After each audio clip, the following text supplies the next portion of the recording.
Alright, hello everyone. My name is Jared Lilly, and today I'm going to be presenting on osteoarthritis. I'm going to go ahead and start off with a quick definition.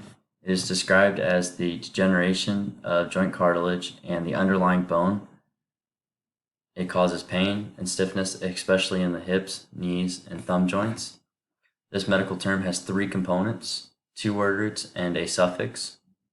Starting with the first component, the word root or combining form, oste or osteo. This word root comes from the Greek word osteon, which means bone. Next is the word root or combining form ath or athro. This word forming element means pertaining to the joints, and this word root comes from Greek origin, the word athron, meaning joint as well. Finally, the suffix itis. This word forming element denotes disease characterized by inflammation. This component comes from Greek itis.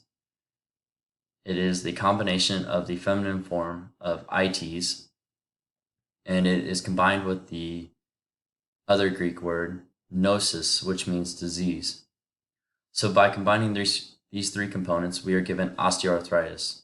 When we look at the literal meaning, we get bone, joint, inflammation. Osteoarthritis was first coined in 1886 by John Kent Spender, an English physician.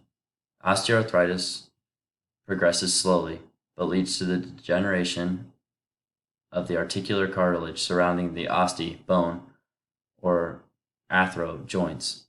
Since the average life expectancy has increased, the prevalence of osteoarthritis has increased as well, second only to cardiovascular disease. Osteoarthritis has been around for a long time and isn't going anywhere.